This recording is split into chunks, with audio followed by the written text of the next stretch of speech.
All right. That's it. We're actually live. Okay, gone a bit quicker than I expected to. Do apologise. Me staring into the screen there for a second. Hi, good morning, comic book fans. Welcome back to Comics in 5 Minutes. I'm Evelyn Ho Shorty, and finally reviewing Stillwater today.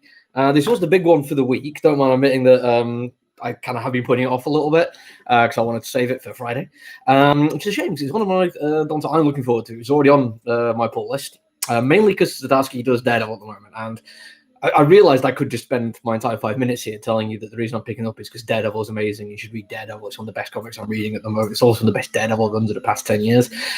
But you're not here for Daredevil. You're here for Stillwater. A brand new one from Image, which means it's creator-owned by Zdarsky himself, with co-creator Raymond K. Perez on the art.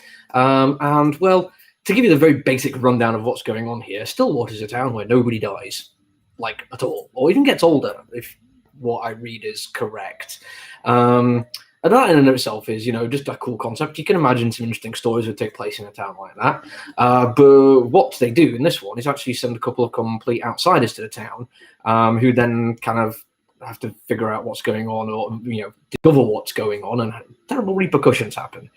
Because if you lived in a town where nobody can die, like literally people falling off buildings and walking away fine from it, nobody gets old, people can get shot and stuff like that, and some outsider comes in and you think that they might go and let people know about it, do you think that that'd be a great thing? Like, people would be all understanding and happy and be like, oh, cool, well, we'll leave you in peace because you guys have got a good thing there. Certainly wouldn't want to inconvenience you. No, there'd be all kinds of people turning up, and probably some of the townsfolk would be getting kidnapped to figure out what's going on. There'll be all kinds of tests done, and it'll ruin the small town life that these people have got quite used to. What with them being alive for a long time because they don't die. But yeah, you throw it into the mix of two outsiders and stuff changes up, and it gets exceptionally violent very, very quickly. It's a staggering, shocking level of violence. Don't get me wrong, there is like a references to violence in a little mini fight that happens earlier on, because it starts with just like day in the life of the two guys who end up turning up to Stillwater, like give them a reason why they're going to go there, which, as they describe in the comic, does feel like it's the start of a horror movie. At a certain time of day, on a certain date, somebody knocks on the door and hands them a note saying you've been bequeathed an awful lot of money by a great grand aunt, and to do it you have to go to this small town you never heard of, and then leaves. And this town that's not on any maps, and people like a mile away from it have no idea it exists. There's no road markings on the road that gets you there. It's only basically a GPS coordinate that gets them there.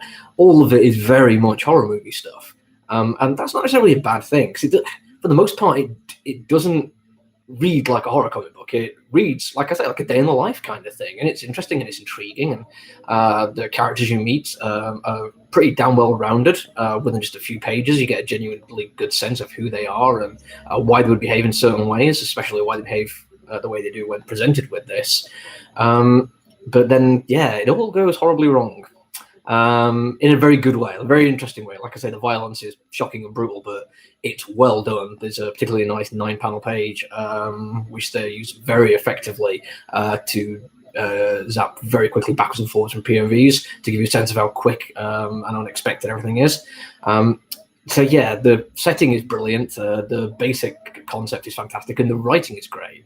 One thing I can tell you Zdarsky does very well from doing Daredevil is character interaction. Their dialogue, one-on-one back and forth, is brilliant.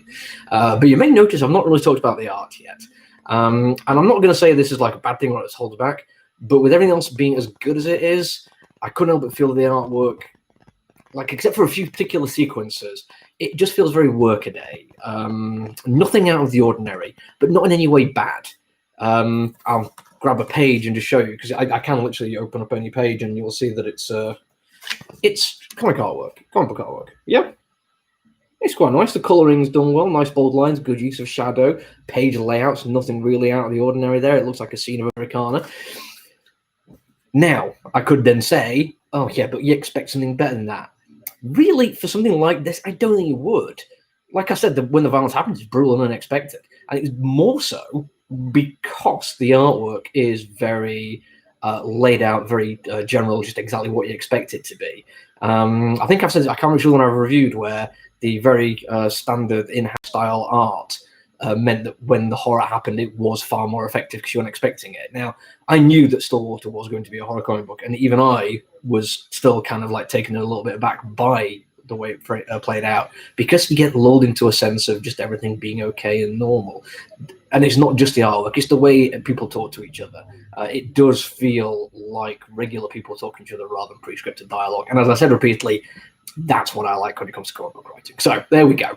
It is absolutely brilliant. It's a great little story. It's got a lot going for it, and the artwork does everything it can to make it even better. If you're lucky enough to find one on a shelf somewhere, grab it. We have already completely sold out, and I did order quite a few extras.